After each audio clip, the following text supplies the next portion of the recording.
नमस्कार, मैं हूँ बॉबी और स्वागत है आपका हील योर लाइफ में। हम सेलिब्रेट कर रहे हैं international mental health awareness month 1 मई से जो 31 मई तक है।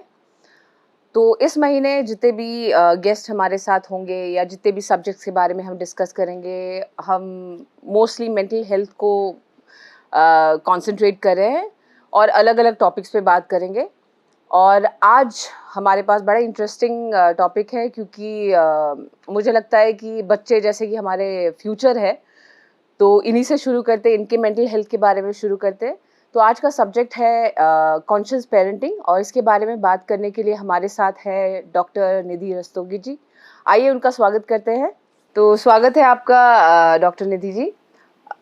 जैसे कि हमने बोला कि कॉन्शियस पेरेंटिंग पे हम बात करेंगे, तो पहले तो जानते हैं कि है क्या कॉन्शियस पेरेंटिंग? इसके बारे में थोड़ा-सा एनलाइटन कीजिए हमें।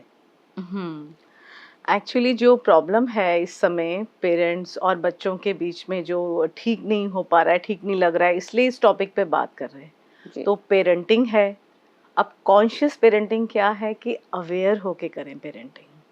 नहीं तो सिर्फ एक ही कंसेप्ट कि हम तो बच्चों को बहुत प्यार करते हैं, तो हम तो जानते ही हैं पेरेंटिंग कैसे करना है, लेकिन हम चीज़ों के बारे में अवेयर नहीं हैं। तो जी। कॉन्शियस हों खुद के बारे में।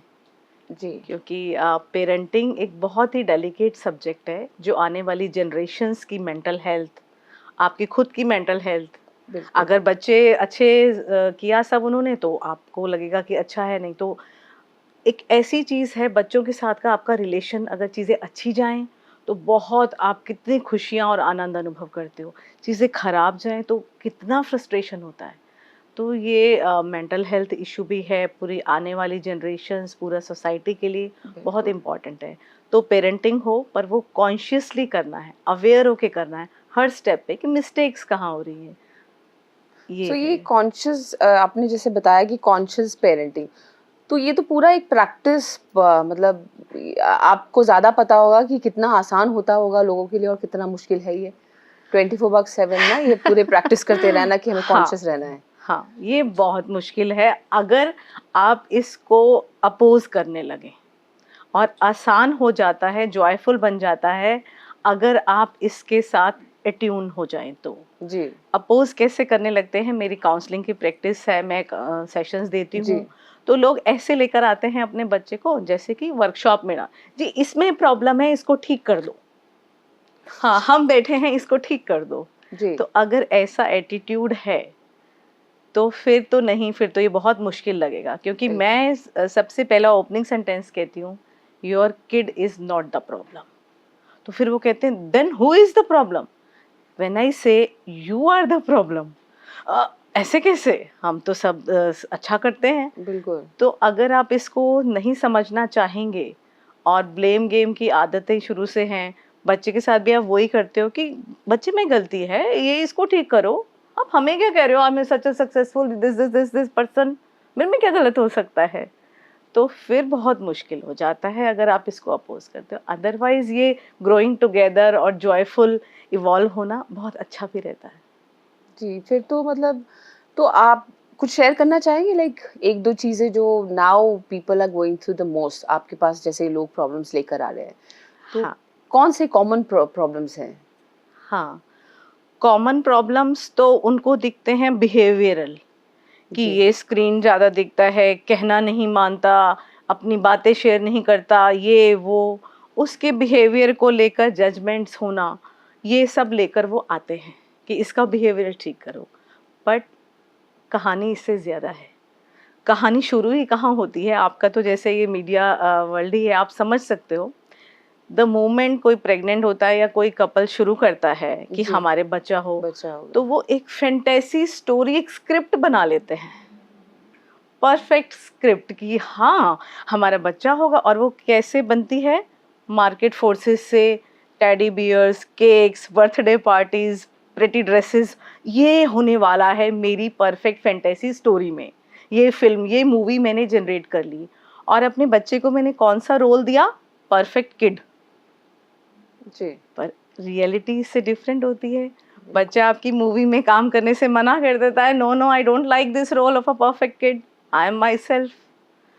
तो प्रॉब्लम शुरू होती है कि भाई नहीं, ये यही गलत है, परफेक्ट स्टोरी थी, परफेक्ट स्क्रिप्ट लिखी थी, सब कुछ ठीक था। जो आजकल प्रॉब्लम है वो रियलिटी को, लाइफ को उस समय रिस्पॉन्ड करने की जो रिलैक्सेशन और स्पॉन्टेनियस होना है वो जी। मिसिंग है। प्लान कैसे बना है, जब फिर बच्चा 6 महीने का हो जाएगा तब मैं ऑफिस ज्वाइन कर लूंगी या कर लूंगा, और उसके बाद बस बच्चे को हम थोड़ा सा फीड कराएंगे, फिर वर्क फ्रॉम होम कर लेंगे, बच्चा हमारी तरफ स्माइल करता रहेगा। इतने रॉन्ग नोशंस के साथ वो बच्चा ला रहे हैं आजकल। फिर बच्चा तो बच्चा है, वो पूरी सोल है।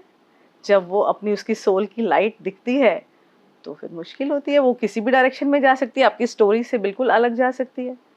और बच्चों के लिए मतलब लाइक मैं because this is the major problem I have seen in many families going on, like communicating with each other. Communication एक गैप होते होते होते होते पेरेंट्स की तरफ से ही हो रहा है कि इनको समझ नहीं आएगी। ठीक है, बच्चों का भी होता है कि उनको समझ नहीं आएगी, तो वो बात करना बंद कर रहे हैं, you know. So how do we get rid of this problem? It's a major problem right now. बहुत सही आपने माना है, क्योंकि आते हैं लोग, 18-19 साल का बच्चा हुआ कि ये हमसे अपने दिल की बात नहीं कहता। जी। तो ओवर द इयर्स आपने कभी उसको आपने बच्चा समझ करके इग्नोर किया था, झिड़का था। जी।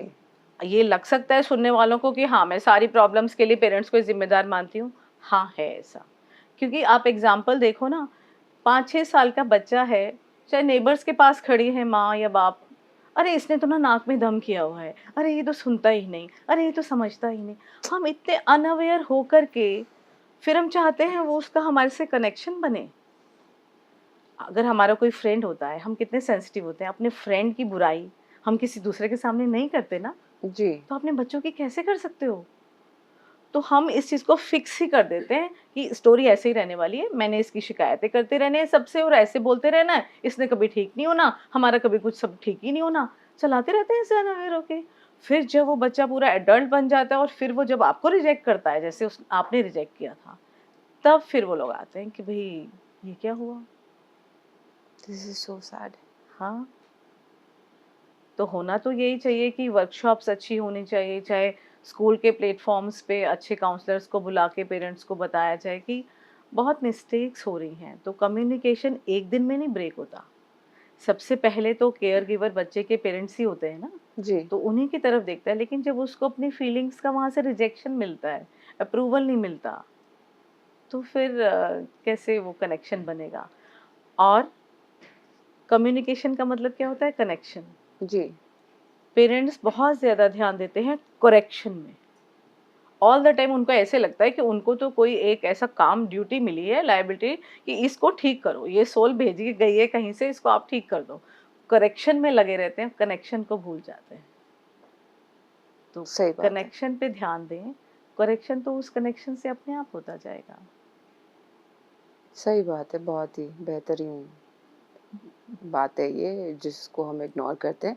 And there is one more thing I would like to know, क्योंकि जनरली ये जनरल सोसाइटी का मॉड्यूल, क्योंकि सारे रिश्ते या हस्बैंड वाइफ बोलिए या अलग अलग जो एक फैमिली में एक माहौल में बच्चा बड़ा होता है और जिस तरह से वो देखता है, हालांकि उसको नहीं पसंद आता है फिर भी वो अब्जॉर्ब कर रहा होता है ये सारी हुँ, चीज़ें, hmm, right? Hmm, so like husband wife not good with each other, उनका रिलेशनशिप हुँ। सही नहीं है। हाँ, बहुत ज़्यादा है कि people are walking out of their marriage, बाहर भी अफेयर चल रहा है, इधर घर पे भी वो एक पर्टिकुलर अपने मतलब हस्बैंड का बाहर अफेयर चल रहा है, वो हस्बैंड बने हुए घर पे भी है। सो बच्चा धीरे धीरे वाइफ़ का वो भी चल जानता रहा है, हो हाँ सकता वाइफ है। का भी चल रहा होता है ठीक है, वाइफ का भी बाहर चल रहा है, हस्बैंड का भी चल रहा है। बच्चा धीरे धीरे यही देख देख कर बड़ा होता है। और आई फील पर्सनली, मुझे ऐसा लगता है, आपका दूसरा कुछ हो सकता है इस पे आइडिया, बट मुझे ऐसा पर्सनली लगता है कि हम एक गलत आइडिया दे रहे हैं उनको लव के बारे में या रिलेशनशिप के बारे में, एक गलत कंप्लीटली मैसेज डाल रहे हैं। आपको क्या लगता है, लाइक व्हाट इफेक्ट ये होता है बच्चों में? हाँ, तो आपने सही बताया कि पेरेंट्स की लाइफ़ अपने आप में मेस्ड अप है। बिल्कुल। और फिर वो सोचते हैं कि बच्चा परफेक्ट हो जाए। अब हमारी तो लाइफ जो है मेस्ड अप है, नहीं है, वो अलग बात है, बट हम परफेक्ट पेरेंट हैं, बच्चा परफेक्ट हो, तो ऐसे आइसोलेशन में लाइफ नहीं होती। आपका जो पूरा, यस यू आर राइट, कि बच्चे स्पॉन्ज होते हैं, तो स्पॉन्ज की तरह values are not taught, values are caught. Exactly. तो जब वो उस माहौल में ही ये देखता है कि कोई वैल्यू सिस्टम कुछ नहीं है, जिसको जैसे सुविधा है वो जी रहा है, जब जिस पे जो चिल्ला रहा है, जब जिस पे अपना वो कर रहा है, तो वो भी क्यों ना वैसे करे फिर। जैसे ही उसको भी वो आवाज मिलेगी, वो वॉइस मिलेगी, वो भी उसी तरह से बात करेगा। फिर प्रॉब्लम होती है कि ये बात है। बिल्कुल सही है, जिस घर में जैसी वैल्यूज बच्चे एब्जॉर्ब करते हैं, सबके सब घरों में तो फिर भी नहीं है ना प्रॉब्लम। कुछ जी, घरों में तो अच्छा कुछ कम्युनिकेशन क्वेश्चन भी है। कनेक्शन है ही। मेरी भी 25 साल की बेटी है और जी, हमारा बहुत अच्छा कनेक्शन है, क्योंकि ये स्टेप्स थे कॉन्शियस रहने के, उसको समझने के। हम लगे रहते हैं ज़्यादा समझाने में बजाय जी, समझने समझने के, के। कि उसके अंदर हो क्या रहा है। अगर बच्चा किसी चीज़ को मना करता है, हाँ मैंने ये नहीं करना, तो एकदम से हम पड़ जाते हैं कि ये करना है तुम्हें, क्योंकि मैं बोल रहा हूँ ये राइट है। आपने जैसे बोला अपनी लाइफ में तो कुछ राइट कर नहीं रहे हो, मतलब आपको ये राइट कैसे मिला कि ये राइट आप इसके ऊपर आप कर सको। Bossy, bossy, exactly. आप बॉस बन गए हो इस जगह पे, और आपको कोई चेक नहीं कर रहा है कि आप उसको कुछ भी आप पनिश कर सकते हो, आप उसको ब्लेम कर सकते हो, चिल्ला सकते हो, तो कुछ भी पनिश, कर सकते ये हो। मेरा दूसरा सवाल था, पनिशमेंट। हाँ। ये तो गवर्नमेंट की तरफ से भी बैंड है, स्कूल्स में पनिश नहीं कर सकते। और घर लेकिन में तो कर सकते हैं, घर में कौन देख रहा है, कोई बताइए, सीसीटीवी कैमरा नहीं, कोई कुछ भी प्रूफ नहीं नहीं। है। आप घर में कितना इमोशनली टॉर्चर करो। सबसे बड़ी डोमेस्टिक वायलेंस तो बच्चों के साथ होती है। वो बेचारे हेल्पलेस से बच्चे, उनको कोई कुछ भी बोलता रहे, उनके पास उनकी कोई सही ही नहीं है। अभी बाहर जैसे कि वेस्टर्न कंट्रीज में ऐसे लॉज बन रहे हैं, तो यहाँ उसके मीम्स बनते हैं, रील्स बनती है, मजाक उड़ाया जाता है। अरे वहां पे तो अगर बच्चे को आप जरा सा डांटोगे ना, पुलिस आपको ले जाएगी। जी, तो वो एक ग्रोन अप इवॉल्व सोसाइटीज हैं, जब उनको लग रहा है कि हाँ नहीं ये समझ पा रहे, तो फिर लॉ का डर कब दिखाया जाता है, जब जब नहीं नहीं ठीक कंट्रोल हो हो रहा हो रहा, ना नहीं चीज नहीं फिर। सही हो रही तो होगी। मतलब छोड़ दें इसको, बिल्कुल इसको वही ना करें हम, चेक ना करें बिल्कुल, कि पेरेंट कितने भी डोमिनेंट और कितने भी कंट्रोलिंग हो जाए, तो चेक करना तो जरूरी है ना। तो बिल्कुल। पनिशमेंट जो बिल्कुल है, और जो कंट्रोल की जो नेचर है, ये बिल्कुल बड़ा बिग क्रॉस है। अगर आप समझते हैं कि साइकोलॉजिस्ट की, मेंटल हेल्थ प्रैक्टिशनर्स की बात सुनते हैं आप, तो ये तो बिल्कुल ही बड़ा क्रॉस है। पनिशमेंट पे एक बात सवाल पूछना चाहती हूँ, क्योंकि ये ना लोग अवेयर नहीं होंगे कि कौन सी पनिशमेंट वो कर रहे हैं अनअवेयरनेस में। तो आप प्लीज बताइए कि अनअवेयर होके वो कितनी सारी पनिशमेंट डेली लाइफ में कर रहे हैं बच्चों के साथ में। हाँ, बिल्कुल सही तुम सवाल पूछ रही हो कि ऐसा कर रहे हैं, क्योंकि ऐसे सोचते हैं आजकल ब्रॉडली, तो हम तो अच्छे पेरेंट्स हैं, हमें तो पता है इतनी पिटाई भी होती थी, हम तो कभी पिटाई नहीं करते हैं। तो वो बार इतनी लो बना ली, तो फिर आप करते क्या हो, आप इमोशनली, कोई क्या करता है, हाँ मैंने ना उसको फ्लैट के गेट से बाहर खड़ा कर दिया 1 घंटे के लिए। छोटे से बच्चे को 6 साल के, कि देखो मैंने मारा नहीं उसको, मैंने कुछ चिल्लाया नहीं, कुछ गलत वर्ड्स नहीं यूज़ किए, बस उसको ये दिखाया कि तुम गलत हो। तो तुम कितने गलत हो? उसने कुछ छोटा सा कुछ किया होगा, बच्चा कितनी गलती कर लेगा 6 साल। आपने इतना बड़ा, उसको उसको तो नहीं पता आप 1 घंटे में वापस लोगे, या 1 घंटा क्या होता है, या ये फीलिंग उसके, वो किस-किस ट्रॉमा से गुज़रा। इतनी बेवकूफ़ियों वाली पनिशमेंट्स कर रहे हैं। या कोई कि मैं बेटा मैं आपसे बात नहीं करूँगी अगर आपने ऐसा बिहेवियर नहीं चेंज किया। बच्चे की भी ईगो आ गई, बच्चा है 8-10 साल का, उसको भी आ गई कि ठीक है मत करना। 3 दिन हो रहे हैं, 4 दिन हो रहे हैं, 5 दिन माँ से बात नहीं कर रही है बच्ची। अभी मेरे पास परसों एक केस आया। मतलब माँ ने बोल दिया कि हाँ तुमने गलत बिहेवियर किया, मैं बात नहीं करूँगी। बच्ची भी ईगो में है। तो कोई भी ईगो में। अब ऐसे में बच्ची के साथ स्कूल की वैन में जाते हुए, जैसे पीछे हम अखबार में पढ़ रहे थे, कोई ड्राइवर कोई सेक्सुअल अब्यूज कर रहा है, वो तो आके बता ही नहीं पाएगी माँ को। मतलब कितने अनअवेयर होके आप कम्युनिकेशन खुद ही ब्रेक कर रहे हो कि मैं उसको ठीक करना चाहती हूँ। इसमें क्या पनिशमेंट में गलती है? मारा नहीं, डांटा नहीं, कुछ और नहीं किया, बोलना ही तो बंद किया है। तो ये बहुत, कितने कम लोग होते हैं घर में आजकल, कितने कम बच्चों के पास मौके हैं अपने आप को एक्सप्रेस करने के, और उसको भी आप ऐसे कर रहे हो। तो find some other ways of correction, first connect. जी, पहले आप उसमें सोचिए कि क्यों हो रहा है ऐसा। अगर बच्चे को आपको चाहिए ये भी, आप एग्जाम्पल दो कि किन किन बातों पे। बहुत ही छोटे छोटे सेट हैं। छोटा बच्चे को क्या होता है, मैं स्कूल नहीं जाऊंगा, इस बात पे बहुत फाइट होती है।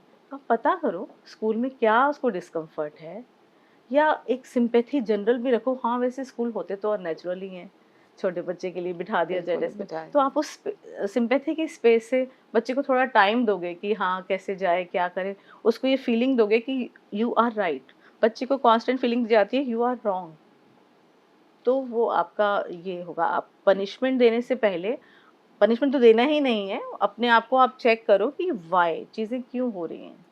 इसीलिए मैं पूछ रही थी क्योंकि लोग वही नॉर्मल कहते हैं हम तो पनिश करते ही नहीं है बच्चों को और उनको पता ही नहीं होता है कि वो पनिश कर रहे हैं एक्चुअली। हाँ, तो इमोशनल अब्यूज़, ऐसा इमोशनल विथड्रॉल जी, कितना बड़ा टॉर्चर है बच्चे के लिए। बिल्कुल, अब बिल्कुल। आपने तो कह दिया नहीं बोल रहे, अब वो बच्चा चाहे उसको नींद नहीं आ रही इस वजह से, या I am a bad child, मैं बैड बोल चाइल्ड नहीं या रही, तो उसको सेल्फ कंसेप्ट, सेल्फ इमेज इतना आप खराब डेवलप हो रहा है, तो ये तो कर रहे हैं ना, गलत बिहेवियर तो हो रहा है।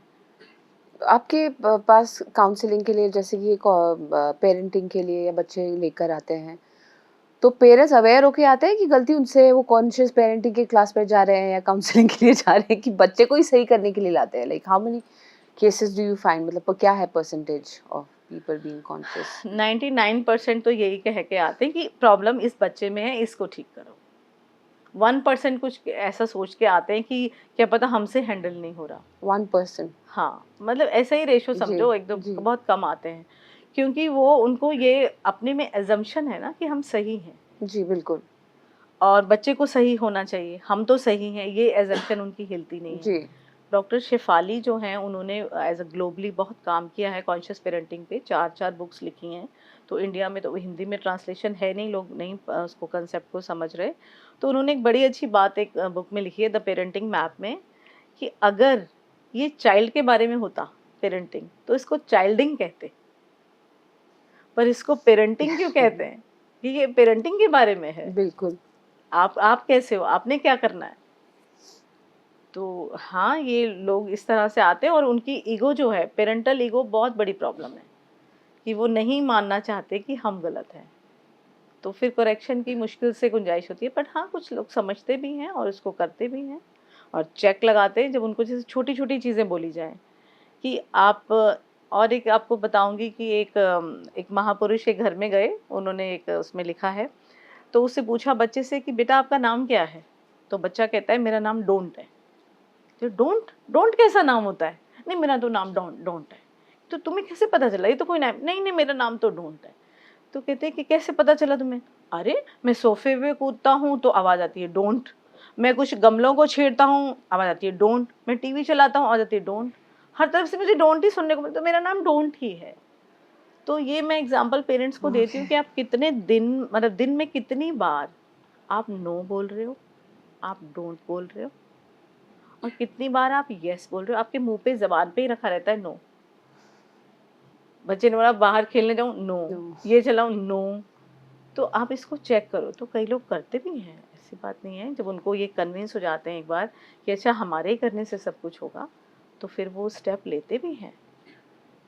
बट एज़ मैंने शुरुआत में ही बोला था कि ये तो बहुत लंबा प्रैक्टिस है और ये राउंड द क्लॉक प्रैक्टिस है अवेयरनेस का। तो कुछ टिप्स दीजिए हमें कि कैसे प्रैक्टिस किया जाए इसको राउंड द क्लॉक, मतलब फॉर बिगिनर्स? हुँ। हाँ, फॉर बिगिनर्स, क्योंकि लोगों को अगर प्रैक्टिकल टिप्स की बात है तो उनको तो इमीडिएट बिहेवियर में रिज़ल्ट चाहिए। जी, अब हम ये कॉन्शियसनेस की इज़ क्लोज टू स्पिरिचुअलिटी।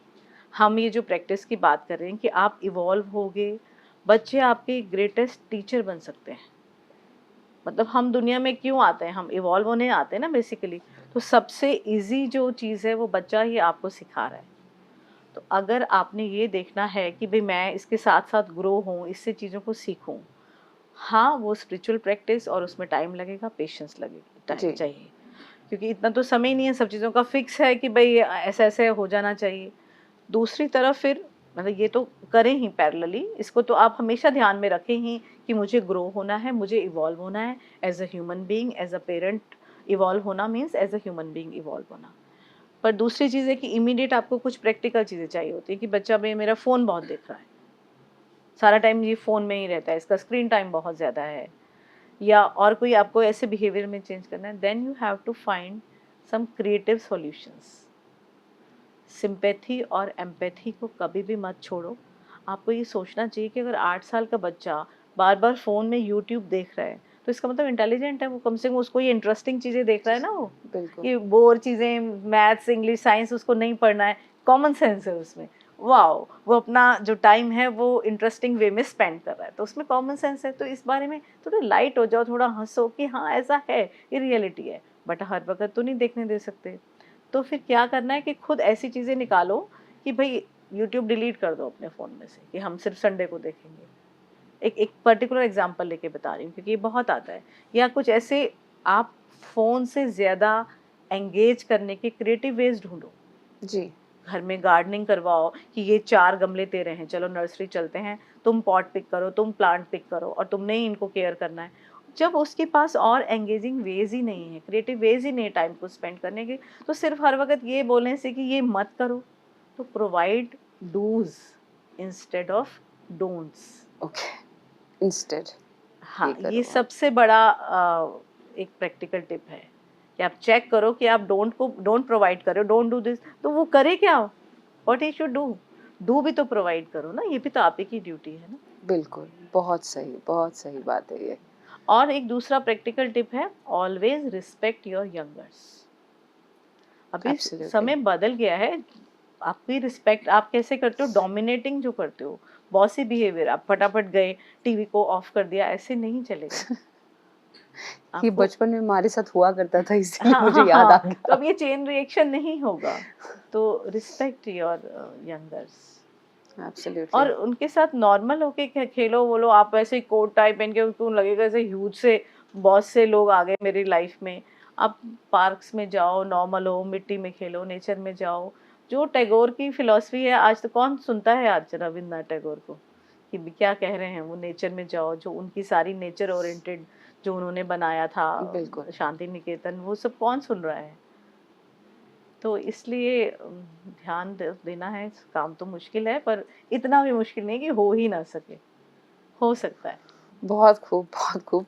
बहुत अच्छा रहा कॉन्वर्सेशन हमारा, वेरी नॉलेजेबल। मतलब सच में हम कितने अनअवेयर हैं। ये पूरा एपिसोड जब कोई देखेगा तो बैठ के सोचेगा कि वो अगर पेरेंट है तो वो कितना अनअवेयर है। So it was really nice talking to you and thank you once again for giving your precious time to us and sharing and enlightening us with such knowledgeable information that we had today. Thank you बहुत बहुत बॉबी, शुक्रिया यहाँ आपका आने बुलाने का। के लिए। हमेशा तुमसे बात करना बहुत अच्छा लगता है। Thank you for having me. Thank you. Thank you so much. तो ये थी हमारे साथ डॉक्टर निधि, जिन्होंने कॉन्शियस पेरेंटिंग और बहुत सारी ज्ञान की बातें करी और हमसे शेयर करा। आई होप सो कि आप भी इसका लाभ उठाएंगे और अगर कोई चीज़ भी मिस करी होगी तो प्लीज़ रिवाइंड कीजिए और फिर से देखिए and as I always say make the most out of it. और आज के लिए इतना ही। फिर से मैं हाजिर होंगी आपके सामने किसी नए गेस्ट के साथ, नए सब्जेक्ट पे बात करेंगे। Till then, thank you.